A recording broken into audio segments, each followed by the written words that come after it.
کیونکہ سوال ہو رہا ہے کہ آپ اجتہادی مسائل کے اندر کیا کرتے ہیں جب اس طرح کا مسئلہ آپ کے سامنے پیش آ جائے. تو جواب کیا تھا کہ بھائی خود اجتہاد کرتے ہو یا تقلید کرتے ہو، کیا کرتے ہو؟ لیکن آگے سے وہ بتا رہا ہے کہ نہیں، میں تو رسول اللہ صلی اللہ علیہ وسلم کے دین پر ہوں. بھائی وہ تو منصوصات ہے، منصوصات میں تقلید کی کیا ضرورت ہے؟ وہ سوال کر رہے اجتہادی مسائل میں کہ اس میں تو دو ہی حل ہے، یا اجتہاد یا تقلید، یہ اس میں آپ کیا کرتے ہو؟ اور آپ جواب منصوصات کا دے رہے ہو جس میں تقلید کا کوئی بو بھی نہیں ہے. تو اس طرح کا عجیب سے جو ہے نا جوابات دیتے ہیں.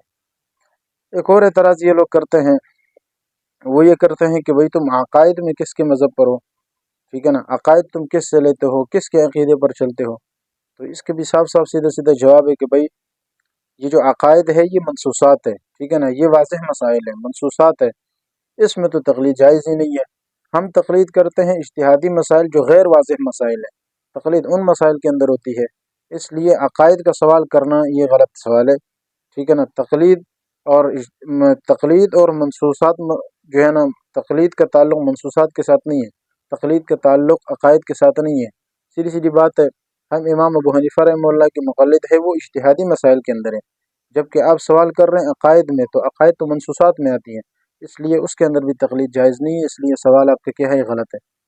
پھر اس پر لوگ اعتراض کرتے ہیں کہ اچھا اگر تم عقائد میں کسی کی اتباع نہیں کرتے ہو، تقلید نہیں کرتے ہو، تو پھر تم اپنے آپ کو اشاعرہ یا ماتریدیہ یہ کیوں کہتے ہو؟ ٹھیک ہے نا، یعنی جب عقائد کی بات آتی ہے تو آپ لوگ کہتے ہیں کہ بھئی ہم عقائد کے اندر فلاں کی بات کو لیتے ہیں. مثال ابو الحسن اشعری رحمہ اللہ یا ابو منصور ماتریدی رحمۃ اللہ علیہ، ان کی بات کو لیتے ہیں. تو اس کا مطلب تو یہی ہے نا کہ عقائد میں تم انہی کی اتباع کرتے ہو. ٹھیک ہے، تو یہ ایک اعتراض، وہ مشہور اعتراض وہ کرتے ہیں، یعنی یہ کہ تم اگر عقائد میں تقلید نہیں کرتے تو پھر اپنے آپ کو اشاعرہ یا ماتریدیہ کیوں کہتے ہو؟ ٹھیک ہے، تو اس کا جواب سنیے. جواب یہ ہے کہ دراصل عقائد کے اندر تو تقلید ہوتی ہی نہیں ہے، تو پھر ہم کیوں اس طرح کے اپنے آپ کو ماتریدی منسوب کرتے ہیں یا اشعری منسوب کرتے ہیں؟ تو اس کا آسان اور سیدھا سیدھا جواب یہ ہے کہ یہ جو علم ہے نا، علم الکلام، یہ ایک فن ہے. اس فن کے اندر ہم ان کے بات کو لیتے ہیں. ٹھیک ہے نا، اس فن کے علاوہ ہم اور کسی چیز کو نہیں لیتے. یعنی مثال کے طور پر جیسے حدیث کا فن ہے نا، حدیث، اب آپ کو پتہ ہے قرآن میں تقلید نہیں ہے، حدیث میں تقلید نہیں ہے. ٹھیک ہے نا، یعنی آپ قرآن کو لیتے ہیں نا، یا قرآن کے ظاہری الفاظ یا کوئی بھی واضح چیزیں، ان میں تو تقلید نہیں ہوتی ہے. اب قرآن یا حدیث کے الفاظ لینے میں کس کی تقلید؟ کسی کی تقلید نہیں. تو جب ان چیزوں میں تقلید نہیں ہے، لیکن جو ماہرین فن ہے نا، اس فن کے حدیث کے جو ماہرین ہیں، یعنی یہ جو ائمہ گزرے ہیں جنہوں نے حدیث پر یہ کام کیا ہے، فن حدیث پر، جس کو ہم کہتے ہیں یہ حدیث صحیح ہے، یہ حدیث ضعیف ہے، یا یہ حدیث کیا نام ہے، غریب ہے. ٹھیک ہے نا، خبر واحد ہے. اس طرح کے مختلف اقسام اس کے بناتے ہیں، اور مختلف جو ہے نا اس پر وہ علم الکلام، علم حدیث کی باتیں آتی ہیں. جیسے شرح نخبۃ الفکر آپ دیکھ لیں، اس میں ساری حدیث کی بیس ہے. اب یہ حدیث کی بیس یہ ہم کس سے لیں گے؟ اس میں ہم ابن حجر اسقلانی رحمہ اللہ ان کی بات کو لیں گے، علامہ ذہبی رحمہ اللہ ان کی بات کو لے لیں گے. مسئلہ یہ ہے کہ ہم ان کی بات کو لیتے ہیں تو کیا یہ حدیث میں ہم تقلید کر رہے ہیں ان کی؟ نہیں، حدیث میں تقلید نہیں کر رہے ہیں، بلکہ فن حدیث کے اندر ہم ان کی تقلید کر رہے ہیں. ٹھیک ہے نا، ماہرین فن کی بات کو لے رہے ہیں. جیسے کسی بھی حدیث کے صحیح یا ضعیف ہونے میں ہم امام صاحب کا حوالہ نہیں دیتے ہیں. ٹھیک ہے نا، کہ بھئی یہ بات امام صاحب سے ثابت ہے یا نہیں ہے، نہیں، بلکہ ہم اس فن میں اس کے جو ماہرین ہیں ان کو دیکھتے ہیں، اور وہ علامہ ابن حجر اسقلانی رحمہ اللہ، علامہ شمس الدین ذہبی رحمہ اللہ، تو ان کی بات کو لیتے ہیں. لہٰذا یہ ان کی تقلید ہے. ٹھیک ہے نا، اجتہادی مسائل جو ہے ان میں ہم امام ابو حنیفہ رحمہ اللہ کی مثال کے طور پر تقلید کرتے ہیں. تو جو فن حدیث ہے اس میں ہم اس فن کے ماہرین کی بات کو لیتے ہیں، اور وہ ابن حجر اسقلانی رحمہ اللہ یہ لوگ ہیں. حدیث میں تقلید نہیں ہے لیکن فن حدیث میں تقلید ہے. اسی طرح قرآن میں تقلید نہیں ہے، لیکن قرآن کو سمجھنے کے لیے جو اعراب لگائے گئے ہیں اس کو سیکھنے کے لیے ہم صرف و نحو کا سہارا لیتے ہیں. تو ہم اس میں اس فن کے ماہرین کو دیکھتے ہیں، علامہ سیبویہ اور خلیل بن احمد رحمہ اللہ، امام فرا رحمہ اللہ، ان کی بات کو لیتے ہیں. یہ ان کی بات کی تقلید ہے لیکن فن کے اندر. تو اسی طریقے سے عقائد کے اندر تقلید نہیں ہے، بلکہ فن عقائد جو ہے، علم الکلام کا جو فن ہے، یہ کہو کہ عقائد کے اندر عقائد کو سمجھانے کے لیے جو تعبیرات پیش کی گئی ہیں، ان تعبیرات کو سمجھنے کے لیے پھر ہم کبھی ابو الحسن اشعری رحمہ اللہ یا پھر ابو منصور ماتوریدی رحمہ اللہ ان کی بات کو لیتے ہیں، ٹھیک ہے نا، اور وہ پھر معتزلہ کے مقابلے میں ہے۔ یعنی جب بات آتی ہے اہل سنت میں معتزلہ کی تو ہم معتزلی ہیں یا اہل سنت ہیں، تو ہم کہتے نہیں، ہم معتزلی نہیں ہیں بلکہ ہم اہل سنت والجماعت ہیں، اور اس عقائد کے فن میں جو ماہرین ہیں ابو الحسن اشعری رحمہ اللہ اور ابو منصور ماتوریدی رحمہ اللہ، ہم ان کی بات کو اس میں لے لیتے ہیں۔ تو یہ چیز ہوتی ہے کہ عقائد کے اندر تقلید نہیں ہے، لیکن فن عقائد جو ہے یہ الگ چیز ہے، اس کے اندر تقلید ہوتی ہے، ٹھیک ہے نا، ماہرین فن کی بات کو لیا جاتا ہے جیسے کہ حدیث ہے۔ میرے خیال سے بات انشاءاللہ سمجھ میں آ گئی ہوگی۔ تو یہ ایک سوال بھی آپ کا، اس سوال کے جواب بھی آ گیا کہ بھئی عقائد میں تم تقلید کرتے ہو یا نہیں کرتے۔ ایک اور سوال بھی آپ کے سامنے ذکر کرتے ہیں۔ بعض غیر مقلدین اعتراض کرتے ہیں کہ جب قرآن و حدیث موجود ہے تو فقہ کی کیا ضرورت ہے؟ صرف ہمیں فقہ کی کیا ضرورت ہے جب قرآن و حدیث موجود ہے اور یہ واضح ہے؟ تو اس کا جواب بھی صاف صاف یہی ہے کہ بھئی قرآن و حدیث تو کیا ہے، منصوصات ہیں، اور جو منصوصات ہوتی ہے ان کے اندر تقلید نہیں ہے۔ ہمیں جو فقہ کی ضرورت ہے یہ اجتہادی مسائل کے اندر ہے، یہ سارے اجتہادیات ہیں، تو اجتہادیات کے اندر ہمیں فقہ کی ضرورت پڑتی ہے، اور قرآن و حدیث ہمیں الگ سے وہ منصوصات ہے، تو وہ اس لیے الگ ہے، اور یہ کیا ہے، الگ ہے۔ یعنی یہ کوئی الگ چیز نہیں ہے، دین دو ہی چیزوں کا نام ہے، یا منصوصات ہے یا اجتہادیات ہیں۔ تو قرآن و حدیث میں صاف صاف منصوصات ذکر ہے، تو جو اجتہادیات اسی قرآن و حدیث کے اندر ذکر ہے وہ ہمیں واضح طور پر پھر فقہی مسائل کے اندر مل جاتے ہیں۔ ایک اور اعتراض بھی اس طرح سے کیا جاتا ہے کہ جب قرآن و حدیث میں موجود ہے تو پھر امام صاحب کی کیا ضرورت ہے؟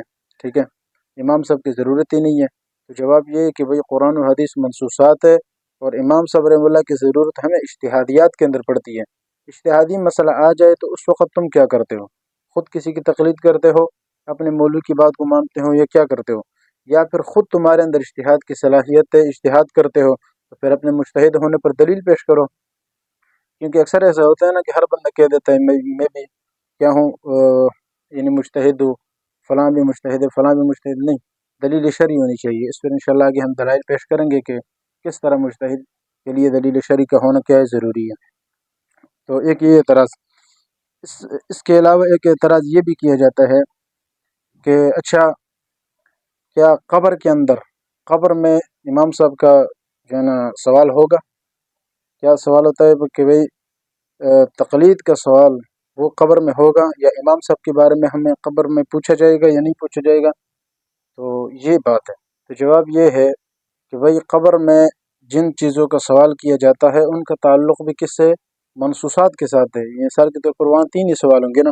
ایک سوال یہ ہوگا کہ مر رب کا، رب آپ کا کون ہے، صحیح ہے۔ اب رب کے بارے میں سوال کرنا یہ تو کیا ہے، یہ تو منصوصات میں سے ہیں، ظاہر قرآن سے اس کا تعلق ہے، اور حدیث سے اس کا تعلق ہے، ٹھیک ہے۔ آپ کا نبی کون ہے، ٹھیک ہے نا، ماذا تقول فی هذا الرجل، یعنی اس شخص کے بارے میں کیا کہتے ہو، یا یہ من نبی ہوگا، نبی کون ہے، تو اس کا تعلق بھی تو منصوصات کے ساتھ ہے نا۔ تو اس لیے منصوصات کے ساتھ جن چیزوں کا تعلق ہے ان میں امام صاحب کی ضرورت ہی نہیں ہے، اس لیے کہ ہم تو ہم تو تقلید منصوصات کے قائل ہی نہیں ہیں، منصوصات کے اندر ہم تقلید کے قائل نہیں ہیں۔ امام صاحب کی ضرورت ہمیں اجتہادیات میں پڑتی ہے، لہٰذا اس کی بات الگ ہے اور وہ الگ ہے۔ پھر ہم یہ کہتے ہیں کہ اچھا، یہ جو تیسرا سوال ہے نا، تیسرا کہ ماں دین کا، تیرا دین کیا ہے، یہاں پر ٹھیک ہے یہ منصوصات ہے، لیکن دین کے اندر چونکہ دو طرح کے مسائل ہیں، ایک منصوصات ہے اور ایک اجتہادیات ہے۔ تو منصوصات تو ٹھیک ہے ہمیں امام کے بغیر سمجھ آ جاتے ہیں، لیکن اجتہادیات وہ ہیں جو امام کے بغیر ہمیں سمجھ ہی نہیں آتی۔ تو اس لیے ہم یہ کہتے ہیں کہ ٹھیک ہے قبر میں امام صاحب کا سوال نہیں ہوگا، لیکن قبر میں جن چیزوں کا سوال پوچھا جائے گا ان کا جواب امام صاحب کے بغیر ممکن بھی نہیں ہے۔ اچھا، تو ایک تو یہ اعتراض۔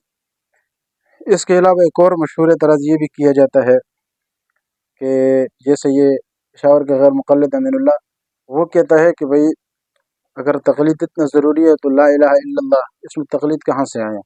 یعنی انسان مسلمان ہوتا ہے نا تو بنیادی طور پر کلمہ پڑھتا ہے، لا الہ الا اللہ محمد رسول اللہ، یہ کلمہ پڑھتا ہے، تو کیا اس میں ہم نے امام صاحب کا بھی نام لیا ہے، یا ہم امام صاحب کی بھی بات کرتے ہیں، ذکر کرتے ہیں، یا اس میں کوئی بات ہوتی ہے؟ تو دیکھو یہ بیوقوفی والی بات ہے۔ اس کا الزامی جواب تو یہ ہے، تو کیا اس کلمے میں پھر ہم نے ابوبکر صدیق رضی اللہ تعالیٰ عنہ کو، ان کا بھی ذکر نہیں ہے، تو کیا اس کا بھی انکار کرو گے؟ اس میں تو نماز کا بھی ذکر نہیں ہے، اس کا بھی انکار کرو گے؟ ٹھیک ہے نا، زکوٰۃ کا ذکر نہیں ہے، روزے کا ذکر نہیں ہے، حج کا ذکر نہیں ہے، تو اس کا مطلب یہ ہے کہ پھر کسی بھی چیز کو نہیں مانو گے۔ ختم نبوت اس میں نہیں ہے تو ختم نبوت کو بھی نہیں مانو گے، ٹھیک ہے نا۔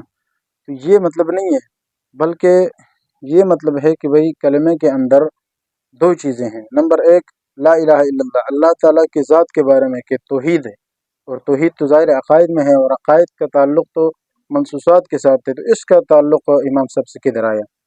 ٹھیک ہے نا، ایک بات۔ دوسری بات یہ کہ محمد رسول اللہ، یہ جو محمد رسول اللہ ہے، اس میں بھی جہاں رسالت کا ذکر ہے، یہ بھی عقائد منصوصات ہے، اس میں بھی امام صاحب کی ضرورت نہیں ہے۔ البتہ یہ کہہ سکتے ہیں کہ یہ جو کیا نام ہے لا الہ الا اللہ ہے، اس میں اشارہ کیا ملتا ہے؟ اس میں ایمانیات اور عقائد کا اشارہ ہے، ٹھیک ہے۔ اور محمد رسول اللہ یہ جو جملہ ہے، اس میں عبادات کا ذکر ہے، ٹھیک ہے نا، عبادات کی طرف اشارہ ہے۔ تو جہاں عبادات کا اشارہ ہو تو عبادات تو ظاہر ہے پھر دو طرح کے ہیں، بعض وہ عبادات ہیں، بعض وہ چیزیں ہیں جو منصوصات ہیں، اور بعض وہ جو اجتہادیات ہیں۔ اس لیے منصوصات یہ اور چیزیں اور اجتہادیات یہ الگ چیزیں، اور اس میں بھی ہمیں امام صاحب کی ضرورت پڑتی ہے، ٹھیک ہے نا۔ اگر آپ کہتے ہیں نہیں پڑھتے تو چلو بتائیں آپ اس میں کیا کرتے ہیں؟ تقلید کرتے ہیں تو بات وہی ہے، اور اگر آپ کہتے ہیں نہیں ہم خود اجتہاد کرتے ہیں تو اس کے لیے بھی تو کوئی دلیل چاہیے۔ آپ مجتہد ہے تو اس کی کیا شرعی دلیل ہے؟ ٹھیک ہے نا، خواہ مخواہ لوگوں کے ایک دو بندوں کے ماننے سے آپ مجتہد نہیں بن جاتے ہیں، تو اس لیے ان چیزوں کا انتہائی خیال رکھنا کیا ہے ضروری ہے۔ ایک اور سوال بھی اس کے اندر ذکر کرتے ہیں، مشہور سوال ہے، وہ سوال یہ ہے کہ بعض لوگ مثال کے طور پر احناف پر یہ اعتراض کرتے ہیں کہ بھئی دین کامل ہے یا ناقص ہے؟ اب ظاہر ہر انسان نے تو یہی کہنا ہے کہ دین کامل ہے، اگر کوئی ناقص کہے گا تو اس کا ایمان نہیں ہے۔ اس کا مطلب یہ ہے کہ جب ہم یہ کہتے ہیں کہ دین کامل ہے تو کہتے ہیں کہ جب دین کامل ہے تو پھر تم نے امام صاحب کو کدھر بیچ میں لے آئے؟ ٹھیک ہے، تو بھائی اس کا بھی سیدھے سیدھے جواب یہ ہے کہ امام صاحب کی ضرورت ہمیں پڑتی ہے اجتہادیات میں، اور دین دو ہی چیزوں کا نام ہے، یا منصوصات یا اجتہادیات۔ منصوصات میں تو چلو اس کی ضرورت نہیں ہے، لیکن اجتہادیات میں ہم امام صاحب کے بات کو لیتے ہیں، تم کس کی بات کو لیتے ہو؟ ٹھیک ہے، بات صاف صاف ہے۔ اگر کوئی کہتا ہے کہ میں اجتہادیات کو بھی مانتا ہوں لیکن امام کے بغیر مانتا ہوں، ٹھیک ہے نا، تو بات یہ ہے کہ امام کے بغیر اجتہادیات میں تو مجتہد کی ضرورت ہی ہوتی ہے، ٹھیک ہے نا۔ تو پھر آپ اگر امام کے بغیر اس کو مانتے ہیں تو اس کا مطلب یہ ہے کہ پھر آپ مجتہد ہیں، اور آپ اپنے مجتہد ہونے پر شرعی دلیل پیش کریں، ٹھیک ہے نا۔ اس لیے ہم کہتے ہیں کہ اجتہادیات کے اندر کسی مجتہد کی بات کو مان لینا اور پھر اجتہادیات پر عمل کر کے، اس طرح سے اگر آپ عمل کرو گے تو آپ پورے دین پر عمل کرو گے۔ لیکن یا تو یہ کہ آپ امام صاحب کو نہیں مانتے تو پھر اجتہادیات کو بھی نہیں مانتے، اور اگر امام صاحب کو مانتے ہیں تو پھر اجتہادیات میں آپ کیا کرتے ہیں؟ اگر بغیر مجتہد کے آپ خود اپنے اوپر اپنے سے عمل کر رہے ہیں تو آدھے دین پر آپ عمل کر رہے ہیں، ہم پورے دین پر عمل کر رہے ہیں الحمدللہ۔